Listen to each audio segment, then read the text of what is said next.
அன்புக்குரிய நண்பனை நேருக்கு நேர் புகழாம அவன் இல்லாத இடத்துல அவனுடைய நிறைகளை சொல்லி புகழணும் அப்படின்னு சொல்றான்.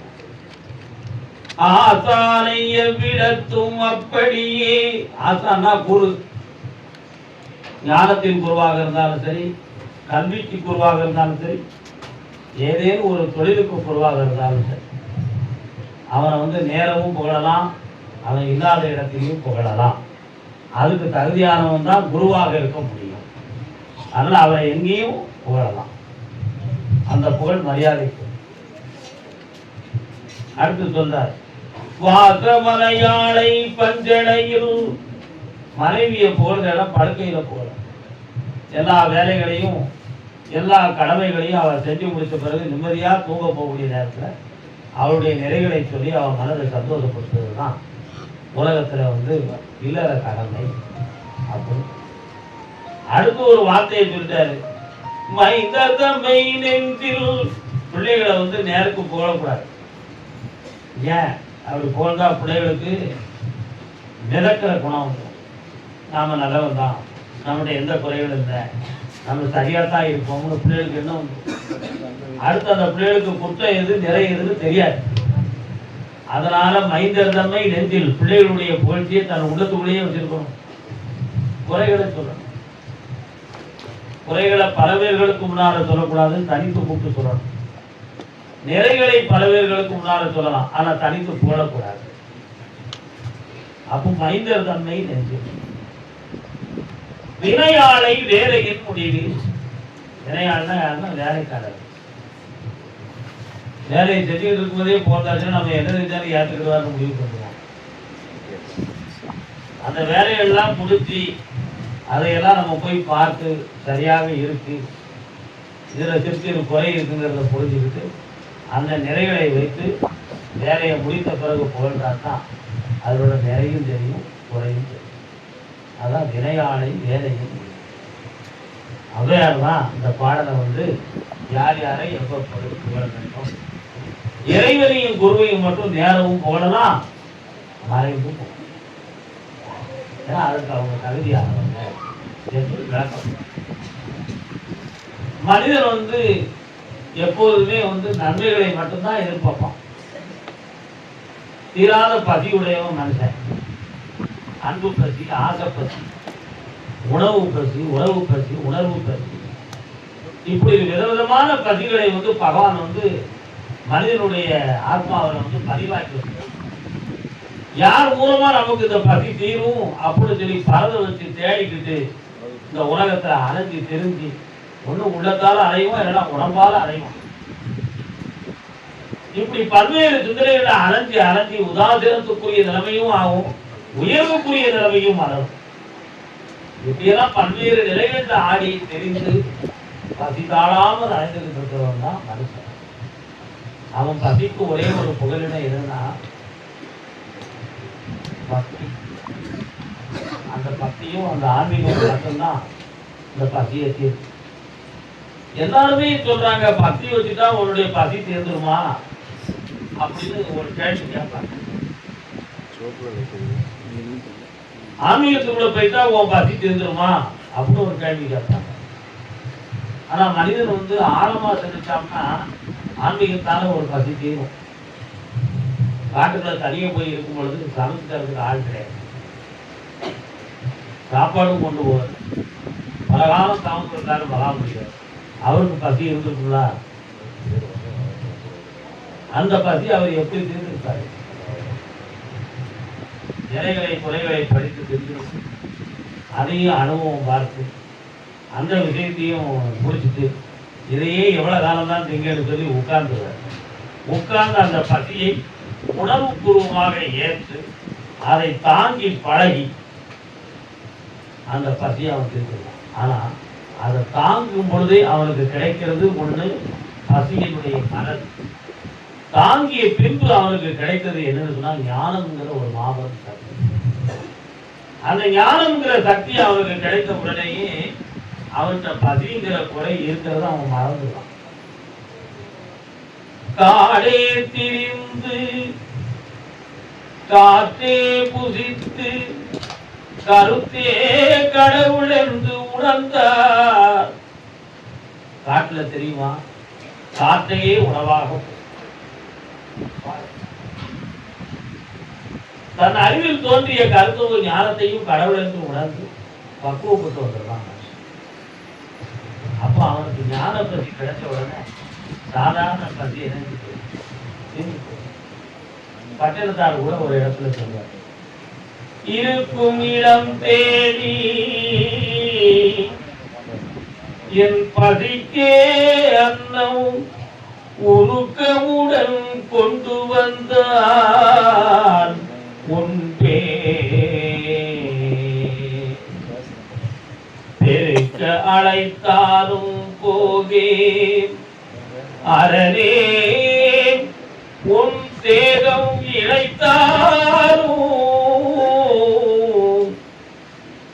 என்ன சொல்றாரு, நான் இருக்கிற இடத்துக்கு இறைவா நீ கருணை கொண்டு எனக்கு நீ சாப்பாடை கொண்டு தந்தனா நான் உட்காந்து சாப்பிட்டு சாப்பிடா. பெருக்க அழைத்து நீ சாப்பிட வாங்க வாங்க தாங்கனாலும் இதுமாரி போய் உட்கார்ந்து சாப்பிடக்கூடிய அளவுக்கு என் மனசு இல்லை, எதுக்கு பெருக்கல. அந்த நேரத்துல இறைவனுடைய சிந்தனை என் உள்ளத்தை விட்டு பேரக்கூடாது. ஆகையினால் நான் இருக்கும் இடத்தில் இறைவனை தேட விரும்பி உட்கார்ந்து இதை இணைந்து நீ உருக்கமுடன் எனக்கு கொண்டு வந்தால் நான் உண்பேன். இல்லை என்றால் அரணே அந்த பசி எடுத்து என் உடல் தேராமல் போனாலும் கூட நீ வந்த எனக்குள் நீ வந்து இருந்த அந்த ஆத்ம சாந்தத்தின் இந்த உலக வாழ்வை நான் நிறைவேற்றிக் கொண்டிருப்பான் அப்படின்னு பட்டினத்தார் சொன்னார். அப்ப அவங்க அடையக்கூடிய பக்குவத்துல எல்லா பசியும் தீரும். பொல்லாத கடன் தீராத கடன் செத்து போயிருவோமான்னு நினைக்கிறான்.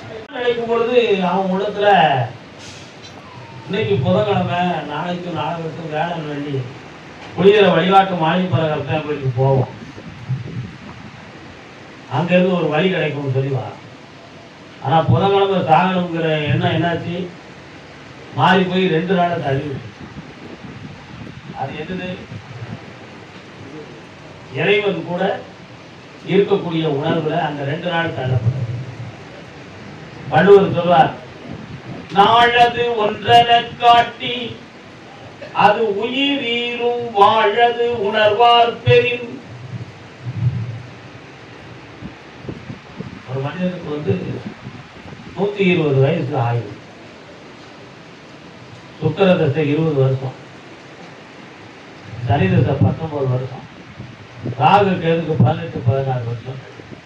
இப்படி ஒவ்வொரு திசைகளையும் பார்த்தீங்கன்னா தாயினுடைய கருவுல தோன்றியதிலிருந்து சென்மேந்திரம் முடியுது வர 120 வயசு. யார் இருந்தா 120 வயசு? எங்க தாத்தா இருந்தார் 117 வயசு. எங்க தாத்தாவுடைய அம்மாவை நான் பார்த்துருக்கேன் 119 வயசுல கவர்மெண்ட் அவார்டு வாங்கலாம். 119 வயசு. பேர் அனந்தநாயகி. சில பேர்களுக்கு அந்த வயதும் அந்த வாழ்க்கையும் சர்வ ஆரோக்கியத்தோட கொடுத்து வைக்கும், சில பேர்களுக்கு கொடுத்து வைக்கிறார். நீடித்து இருப்பதுதான் கொடுத்து வைக்கிறதனுடைய பாக்கியமாக நீங்க கருதி விடக்கூடாது. எத்தனை காலம் வாழ்ந்தான் என்பது கேள்வி இல்லை, அவன் எப்படி வாழ்ந்தான் என்பதை உணர்ந்தான், வாழ்க்கையில் தோல்வி இல்லை. எவ்வளவு காலம் வாழ்ந்தாங்கிறது தெரியதில்லை, அதை எப்படி வாழ்ந்தான், எப்படி வாழ்ந்துக்கிட்டான் அப்படிங்கிற இலக்கணமும் நடைமுறையும் தான் அந்த உலகம். 120 நாட்கள் 120 வயது வரை ஒரு மனிதன் வாழலாம். 120 வயதுன்னா ஒரு வயதுக்கு 1 வருஷம், ஒரு வருஷத்துக்கு எத்தனை நாளுன்னு பார்த்துட்டாங்க. அதை 120 நீங்க பெருக்கிட்டாங்க. அத்தனை நாள் தான் மனிதனுக்கு வாழ்க்கை, கடவுள் நியமிக்கப்பட்ட வாழ்க்கை. ஒழுங்கான கூட்டில் உயிர் விளக்கு ஏற்றி வைத்தாலும், பாதுகாக்க சொல்லி யாரோ நமக்கு பாதையை கொடுத்தாலும் அதை பாதையில முடித்து விட்டு போறவர்களுடைய எண்ணிக்கை பலர். அதுக்கு விதி காரணமா மதி காரணமானா விதிதான் காரணம். அந்த விதியை மட்டும் அந்த சுழற்சியிலிருந்து யாராலையும் என்ன செய்ய முடியாது, சொல்ல முடியாது. அப்போ 120 வருஷம் ஒரு வருஷத்துக்கு எத்தனை நாள்னு பார்த்துட்டு 120 பெருக்கி பார்த்தீங்கன்னா அத்தனை நாள் தான் மனிதன் இந்த பூர்வத்துல வாழறதுக்கு பகவான் சொல்லி அந்த விதியை பத்தி வள்ளுவர் சொல்லும்போது தான் சொல்லுவாரு, நாளது ஒன்றன காட்டி ஒரு நாள் அப்படின்னு சொல்றாரு. 24 மணி நேரம் ஒரு நாள் தானே அப்படின்னு சொல்ற. ஆனா அந்த 120 வருஷம் வாழக்கூடிய நாட்கள்ல ஒரு நாள் அது உயிரீரும் வாழது உணர்வார் தெரின். நீ 120 வருஷம் வாழ வேண்டிய வாழ்க்கையில ஒரு நாள் வாழ்வோர் அறுத்து சென்றது, கழிந்து விட்டது என்பதை புரிந்து கொள். அதனால் ஒரு நாள் கூட நீ வேஸ்டா இருக்கிறாங்க, ஒரு நாள் கூட இறைவனை நீ சிந்திக்காம இருக்கிறாங்க அப்படிங்கிறத பற்றி சொல்றதுக்கு தான் அந்த நாட்கள். கடவுளுடைய சிந்தனை உலகம் வந்து 10,000 கோடி வருஷம் ஆயிடும். யாருமே கடவுளை நேர்முகமா பார்த்ததாக நமக்கு சராசரி மனிதன் நமக்கு சொல்லலை. ஆனால் ஞானிகளுடைய கண்களுக்கு பல்வேறு காட்சிகள், இறை சக்திகள் தோன்றி மனிதனுக்கு சொன்ன வடிவங்களையும் வடிவமைப்புகளையும் கருத்துக்களையும் வைத்து இன்று வரை இந்த ஜெனரேஷன் கடவுளுங்கிற ஒரு சக்தி மேல பக்தி கொண்டு மனப்பூர்வமாக வணங்கி கடவுள் நம்பிக்கையில் அசைக்க முடியாத ஒரு எண்ணத்தை போய் செலுத்தி நம்ம வாழ்க்கைக்கு எல்லாமே தெளிவா நடந்துரும், கடவுள்கிட்ட ஒப்படைச்சுங்கிற ஒரு பூரணமான எண்ணத்தை உள்ளத்துக்குள்ள வச்சுதான் நம்ம அதான் புதன்கிழமை சாகணும்னு நினைக்கா, நாளைக்கு வேலை வழி 2 நாள் இருக்கு கோயிலுக்கு போயிருவோம்னு நினைச்சோன்னா அந்த புதன்கிழமையும் கழிச்சு போச்சு, அந்த வேலை வழிங்கிற 2 நாளும் கழிச்சு. அப்ப அவன் உயிரை முடிச்சுக்கிடணும்னு நினைக்கிறதுல 3 நாள் கழிச்சு. அடுத்து அவன் என்ன பக்குவம் அடைவான்? நேற்று இருந்ததை போல் இன்று மனதை பக்குவப்படுத்துவோம், முந்தைய நாள் இருந்தது போல் இன்று பக்குவப்படுத்துவோம். இப்படி ஒவ்வொரு நாளையும் எப்படி கழித்தோம் அப்படி கழித்து காலமும் நேரமும் வரும்பொழுது இறைவன் கை கொடுக்கும் பொழுது கடன்களை தீர்த்து வாழ்வை நிறைவேற்றிக் கொள்ளுங்கிற ஒரு உயர்ந்த பக்குவத்தை இங்க வந்ததால அவன் பேர்தான். இதான் உண்மை. இதற்கு மேல ஒரு அதிசயம் நடக்கும். அது என்னன்னா, சாகணும்னு நினைச்சுட்டு இருந்தோம், எப்படியோ நம்மளை நச்சரிக்கிற துணையோடையும் இந்த தெய்வ சக்தி நிறுத்திருச்சு, நம்மளையும் பக்குவப்படுத்திருச்சு, நமக்கு வேண்டிய ஒரு சின்ன வருமானத்தையும் தந்து நம்மளை தைரியப்படுத்தி உழைக்கக்கூடிய ஒரு ஆற்றலையும் கடவுள் கொடுத்தாரு. அப்போ நமக்கு ஒரு பெரிய எண்ணம் இந்த இடத்துல நிறைவேறுங்கிற ஒரு ஆழ்ந்த ஈர்ப்பு தன்மை இந்த புளியரை கர்த்தனை கோயில் வந்து ஒருவருக்கு வாக்கு சொல்லுகிற பொழுது அவன் விஷயத்தை பூரா நம்ம ஒழுங்கா சொல்லணும். அவன் மனப்பூர்வமா ஏற்று சந்தோஷமா இருப்பான். ரோட்ல போறவன் சொன்னான்னா, ரோட்ல போறவன் அவன் பிராடுன்னு சொன்னான்னா கேட்டுக்கிட்டு இருந்தவருடைய உள்ளத்தாலையா இருக்கு. ஒரு ஜாதகம் பார்க்க போறீங்க, சாதகம் பொய் அப்படின்னு ஒருத்தர் சொல்லலாம். எப்படி பொய்?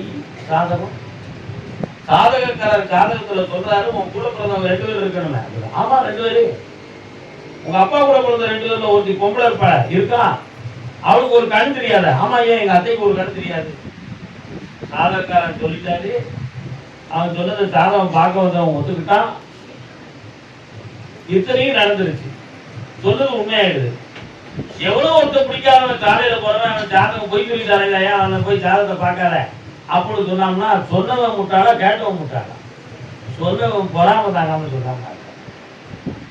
அப்போ ரோட்ல இருக்கிறவன் தான் பக்குவப்படணும். வந்த பக்தனும் வந்த நேசனும் தன் உள்ளத்தை தூய்மைப்படுத்திக் கொள்ள வேண்டியது நம்மகிட்ட இருக்கு. உண்மையா இல்லையா? ஆனால் நம்முடைய பக்தியும் நம்முடைய அன்பு நிறைந்த ஒரு அழுத்தம் மிகுந்த ஆன்மீக தன்மையும் நம் உள்ளத்தை விட்டு மாறிவிடக்கூடாது. எப்பவெல்லாம் மாறும்? ஒரு கேள்வி உள்ளது. நினைத்தது நடக்காத பொழுது ஆண்டவனை எதிரியா நினைப்பான் மனுஷன். ஹியூமன் சைக்காலஜி, மனித மனோதத்துவம். நினைத்தது நடக்காத பொழுது கடவுளையே எதிரியா நினைப்பான். பெத்த தாக்கம் ஒரு பொருளை வாங்கி கொடுக்கணும், 10 நாள் கழிச்சு வாங்கி தரேன்டா, 11ஆம் நாள் வாங்கி தரலன்னா மூஞ்சி மாலையை தூக்கிட்டு அப்புறம் கூட முழு மனத்தோட பார்க்கணும். அப்போ அவருடைய மனது அந்த இடத்துல தாக்குனரோட நம்பிக்கை அன்பு குறையும். எல்லாம் எங்க இருந்து? எதிர்பார்ப்புகளால் தான் இந்த குறைவும் இந்த சினமும் இந்த எதிர்ப்பும் உள்ளத்துல தோன்றும். நீ எப்பொழுதுமே நமக்கு நிறைவேற்றக்கூடிய பகவான் ஒருத்தன் தான் அப்படி நினைச்சு உன் மனசு ஆண்டவங்க சரணாகதி பற்றி நீ தத்துவார்த்தமா இருக்கன்னு சொன்னா உன் என்ன நிச்சயமா நிறைவேறியாச்சு. அதுக்கு நீ கதாபாத்திரமா ஆகணும். உன் உள்ளத்தை நீ பக்குவப்படுத்த மனிதன் தனக்குள்ளேயே சிந்தித்து தானாகவே உணர்ந்து பக்குவப்படுத்த. இது ஒரு பக்கம். இன்னொரு பக்கம் மாறும். சராசரி மனிதனை வீணாக அவனை சில புகழுரைகளை சொல்லி அவன் மனதை தன் பக்கம் இருக்கு நீக்காம சுயம் அறிய புகழுக்கு மயங்காத மனிதன் இல்லை. பொன்னாசை, பொருளாசை, பெண்ணாசை, புகழாசை, இந்த 4 ஆசையுமே மனிதனுக்குள்ள மறைஞ்சு கிடக்கு. பொன்னாசை வேணும் வேணும்னு ஆசைப்பட்டா திருடுறதுக்கு போற போங்க. பொருளாசை வேணும் வேணும்னு கிடைக்கலன்னா கொள்ளையடிக்காது. பெண் ஆசை வேணும் வேணும்னு சொல்லி அவ கிடைக்கலன்னு சொன்னா ஒண்ணு இவருக்கு ஆபத்தை தருவா, அவளுக்கு ஆபத்து வருவான். அப்ப அங்கேயும் முட்டாள்தனம் தான் இருக்கு. உண்மையா இல்லையா? புகழாசை நம்மளை இகழ்ந்து பேசவனை வெறுத்துருவான். ஆனா புகழ்ந்து பேசவன் முட்டாளா இருந்தாலும் துரோகியா இருந்தாலும் அவனை ஏற்றுக்கிடுவான். அப்போ புகழாசைன்னு அவன் புத்தி மயங்குதுன்னு அர்த்தம். அதான் குருமார்கள் சொன்னாங்க, அன்பு உள்ளவங்கிட்ட உண்மையாயிரு, அறிவு உடையவர்கள்ட்ட அடக்கத்தோடும் அளவோடும் இரு, புகழுதவங்கிட்ட எச்சரிக்கையாக. இது சராசரி மனிதனுக்கு சொன்ன வார்த்தை. குருமார்களும் ஞானிகளுக்கும் அப்படி இல்லை. ஏன்னா ஞானிகர்களையும் குருமார்களையும் பக்தர்கள் எப்படி வேணாலும் போடலாம், எப்படி வேணாலும் போற்றலாம், எப்படி வேணாலும் துதிக்கலாம். அதுக்கு உங்களுக்கு உரிமை இருக்கு. அதை ஏற்றுக்கொள்ளக்கூடிய தன்மை குருவுக்கு இருக்கு. அந்த புகழும் அந்த போற்றுதலும் உங்களுக்கு பலனுடையதாக. யாரை எவ்விடத்து புகழ்ங்கிறது மனித வாழ்க்கைக்கு தான், கடந்து நின்ற தெய்வீகத்துக்கு அல்ல. தெய்வீகத்தையும் குருமார்களையும் எப்பொழுது வேண்டுமானாலும். மகாபாரதத்தில் ஒரு அற்புதமான எடுத்துக்காட்டு. ஸ்ரீகிருஷ்ணருக்கு அண்ணன் பலராமன். பலராமன் யாரு? யசோதை அம்மாளுக்கும் அவர் கணவருக்கும் முதலில் என்ன கணவருக்குன்னு ஒரு வார்த்தையை சொல்லணும்னு நினைக்கிறீங்களா? ஐயா கிருஷ்ணர் யாருக்கு பிறந்தாரு? வசுதேவருக்கும் தேவகிக்கும் பிறந்தார். அந்த குழந்தைய யசோதை வீட்டுல கொண்டு போய் வளர்த்தாங்க. ஆனா அவர் வளர்ந்த பிள்ளைதான் யசோதைக்கு. பலராமன் பெத்த பிள்ளை. ஆனா பலராமனுடைய குணம் எப்படிப்பட்டது அப்படின்னு சொன்னா அவதார மயக்கம். அது அவதார மயக்கம்.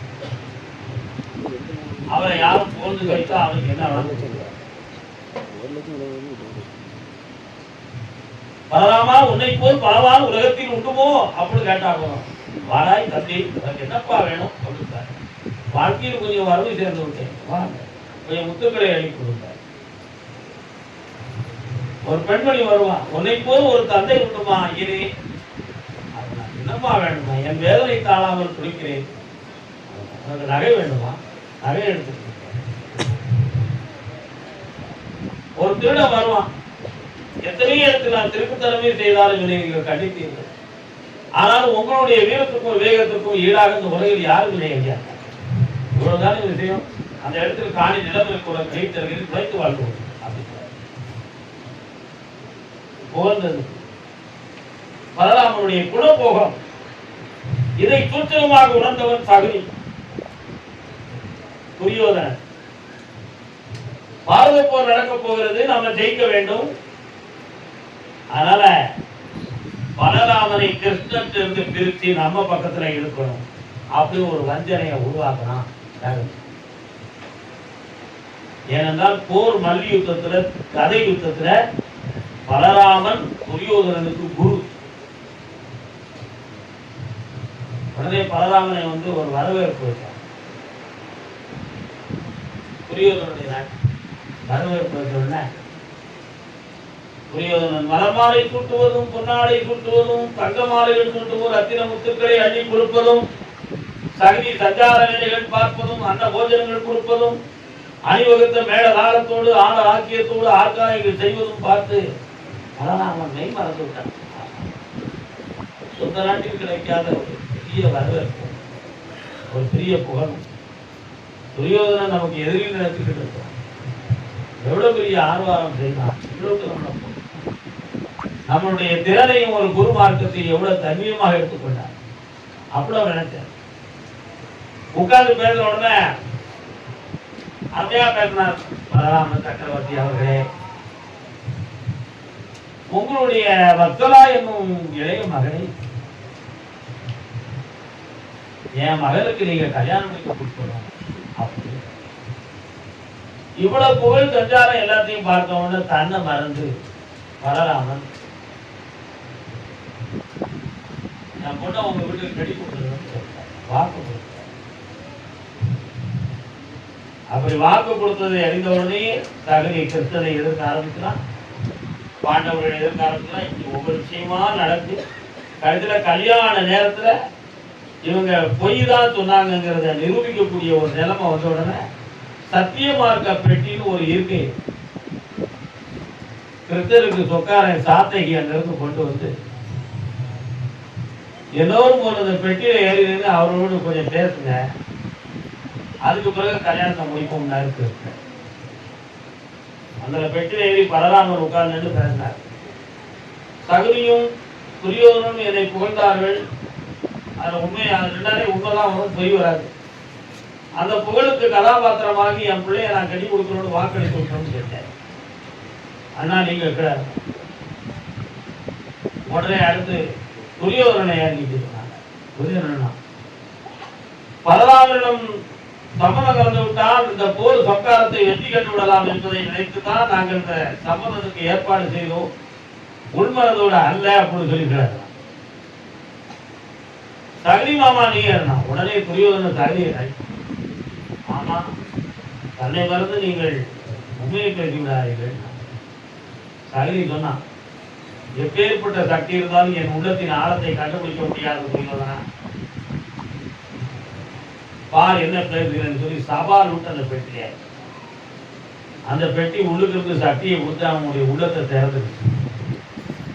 அருமையா சொன்னான், கிருஷ்ணனை விளைக்க வேண்டும், பாண்டவர்களை கொல்ல வேண்டும், துரியோதனாதியர்களை காப்பாற்ற வேண்டும் என்பதற்காக சதி வேலைகளை செய்து பகடைகளை உருவாக்கி பலராமன் புகழுக்கு மாற்றப்பட்டவன், புகழ்ந்தால் புத்தியை இழந்து விடுவான், மதி மயங்கி விடுவான் என்பதற்காகத்தான் இந்த வேலைகளை செய்து சம்மத கலக்க வந்தோம், நாங்கள் ஜெயித்து விடுவோம் சொல்லிக்கிறார்கள். உடனே டாக்டர் பலராமன் வந்தார். ஆனா பாவிகளே, நீங்க புகழ்ந்ததுல இவ்வளவு பெரிய வஞ்சகம் இருக்குதா, உங்களுக்கு நான் சம்மத கலந்து தர மாட்டேன் சொல்லி சம்மதம் எடுத்துட்டார். புகழுக்கு எவ்வளவு பெரிய மதிமயங்குகிற சக்தி இருக்குங்கிறது நீங்க நாராயணாரவக அது புகழ். ஓம் அன்னை பராசக்தியே போற்றி அது புகழ். சத்குரு ஆதா போற்றி அதுவும் புகழ். இப்படி ஒவ்வொரு கோஜங்களும் புகழ்ந்த உரைகள் தான் நம்முடைய சக்கரநாமங்கள். ஏன் இந்த குருமார்களையும் தெய்வங்களையும் புகழ்ந்து உரைக்கும் பொழுது அவங்களுடைய மனம் இறங்கி நம் மீது கருணை கொண்டு நம்முடைய எண்ணங்களை எல்லாம் நிறைவேற்றுவார்கள் என்று நினைத்து எழுதப்பட்டதுதான் இந்த எழுகாலத்திலும் சப்தகோடி வேதங்கள் மந்திரங்கள் எல்லாம்.